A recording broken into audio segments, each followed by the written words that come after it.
things have not changed. He's failed you. Well, I'm not admitting. I'm talking to you about the situation in which things have not changed. Well, you are claiming that things have not changed, and I'm saying so also. Way back about 4 years ago, your candidate that you're presenting to us now took us to the IMF, and we're just moving out. He took you to the IMF. And what did the NPP say? When we come, we'll get out of the IMF. What did they do? They extended the IMF program. He fixed Dumso by bringing in the car power shift. They said, that was incompetence.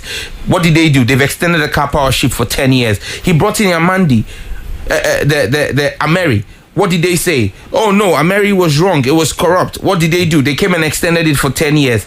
Everything. My president is in the Savannah region. And he's touring facilities, infrastructure that he built. You saw what he built. At least you could see what he borrowed the money and what he did with it. This government, I ask you, show me one tangible project of this government that you can say that for all the over $20 billion they have added to debt, they have added to the national debt.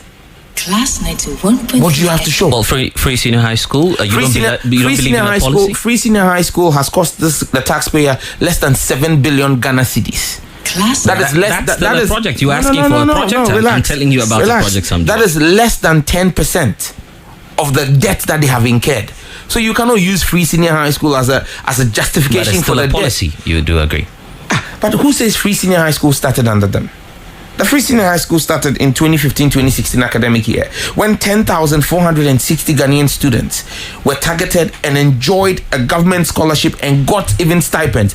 And part of that funding came from a World Bank funding, which the NPP at the time in opposition called the sanitary pad loan. Well, for your information, and you can ask your parliamentary correspondent, they came back with a phase 2 of that sanitary pad loan, and they are using Sam George, so you're claiming ownership of the free senior high school The policy? NDC has never run away from it. We've always said it. We started it in 2015-2016. What we said is that what the NPP is doing today, what they're doing today is a dilution of the process. Okay, and the finance minister agrees with the NDC. The finance minister has sat on your sister on a different platform, City Point of View, with Bernard Able, and stated categorically that he thought that there needed to be targeting for the free senior high school. That's his opinion. Well, he's the finance minister. He sees the purse better than you. And he's saying that, look, the way we're running it now, we're going to crash the system. That's what the finance minister says. And you must listen to him because he sees the purse. And that is what John Mahama has been saying all along. That, look, you have a list of the poorest of the poor in this country that you give financial aid to every 2 months through LEAP, Livelihood Empowerment Against Poverty. Why do you want to get kids?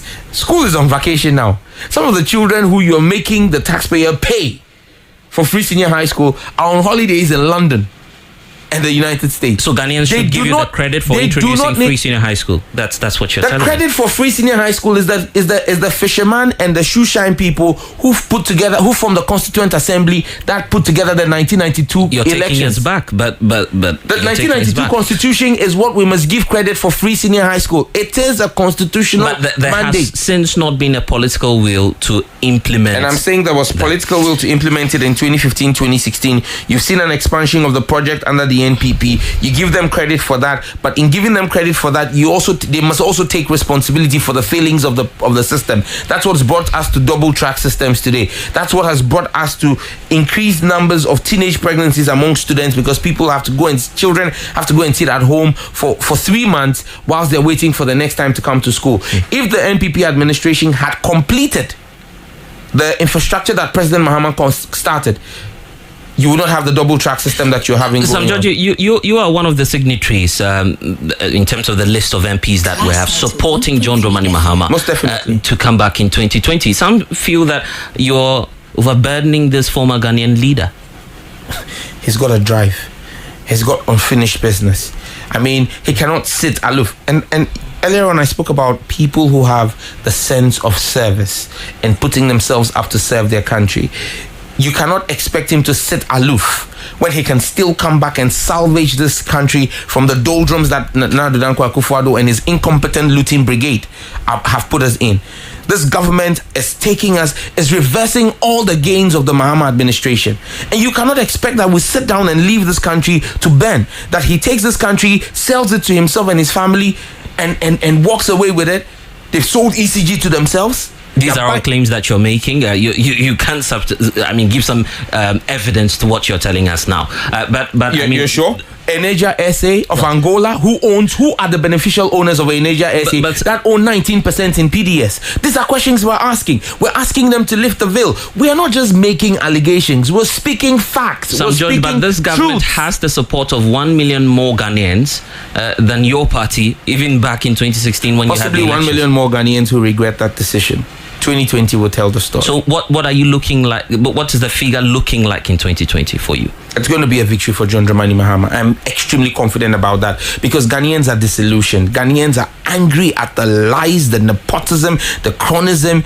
Look, the sheer hardship in this country, the wanton thievery, they're stealing in our eyes, stealing and looting the coffers.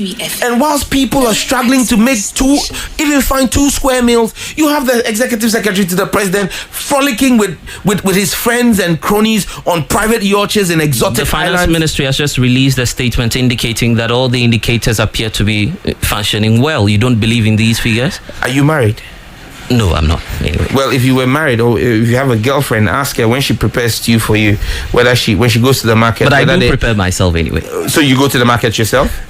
You go to the market? I do. So you go to the market? I do. Fantastic. I also go to the market. I do all the grocery shopping for my home. Okay, my wife sends me the list. She's the boss. She's the Minister for Domestic Affairs. So she's Commander-in-Chief there. When she sends the list, I go to the grocery store and I check the list, the prices. The prices keep going up on a daily basis. So don't tell me economic indicators are good when the cost of living is going high. You will tell me how much is one piece of tomato and how much was it 4 years ago. Sam George, have you listened to the tape by it's a tape that's been attributed to the Ashanti regional chairperson of the New Patriotic Party. He seems to be so much interested in the affairs of the NDC. He says that, one of your weaknesses is that you don't perhaps have the men and that you're not fielding better candidates for the 2020 elections. And that's why the NPP will be very much interested in fielding candidates to support your defeat come the next general elections. Okay, so then that tape vindicates my earlier position when I said that they had an interest in my constituency. You've just come out to vindicate me. That's one. Two, he didn't specifically refer. Well, he doesn't need to mention, but ultimately it's vindication of the fact. Secondly, if Wuntumi is one of the key people advising government and strategy team, doesn't it explain why the economy is where it is? But if Wuntumi is the men that Addo spoke about, Wuntumi is one of those men that they have. My goodness. But why not look at the others? Like the kind of test. President Addo Dankwa himself. President Addo Dankwa you don't believe in him? Is the chief of the looting brigade. He's a chief clearing agent. The Flagstaff House has become like the long room at Temahabo, where they clear goods. All he does is clear corruption. That's all the president is interested in, clearing corruption. That's his fixation. He's not working for the Ghanaian people. When you have a senior minister who tells you that Ghanaians, and the president has gleefully signed into law and accented the tougher sanctions that Ghanaians who are engaged in Galamsey must spend 15 years, and you have your senior minister tell you that Chinese are more Ghanaian than us in Ghana and that they can be jailed. You must cry for the republic, my brother. Cry for the republic. Because they don't have the men. If they have any group of people, they have a group of bandits that are looting and raping the state. Sam George, what has John Dramani Mahama left at the Flagstaff House that he wants to go back and pick? He's not left anything he's going to pick. He's going back to the Flagstaff House. So why not allow he's going back to rule? I mean, that would be very irresponsible to suggest that he should sit back and allow the continuous rape of this country, the continuous looting of our national So coffers. He's going back to clean the Flagstaff House? He's going back to right the mess, to clean the mess that's been created over the past 2.5 years. Okay? He's going back to right the wrongs of this administration. The wanton disregard for due diligence. I mean, we sit in parliament and we see the way they come and run roughshod over parliament and get approvals for deals without doing due diligence. When the PDS deal came to parliament, John Jinapor raised issues about the procurement processes. A year later, he's been vindicated because government was not interested in due diligence. Okay, look at what's going on at public procurement. The agency responsible for doing due diligence failed at doing due diligence. And we can give you a plethora. Look, ask yourself, and you should be asking, I raised questions about the prudence of signing a deal with Kelny GVG where you had a flat rate of $1.5 million as a monthly fee. Are you interested in finding out from the Ministry of Communication how much money Kelny GVG has accrued or gotten for the state in revenue, and how much have we paid? Well, you seem to be interested in matters of the communications ministry. Obviously, that's why you were previously. So let me just run this by you before we wrap up. The communication service tax has been increased. Do you feel that there was an alternative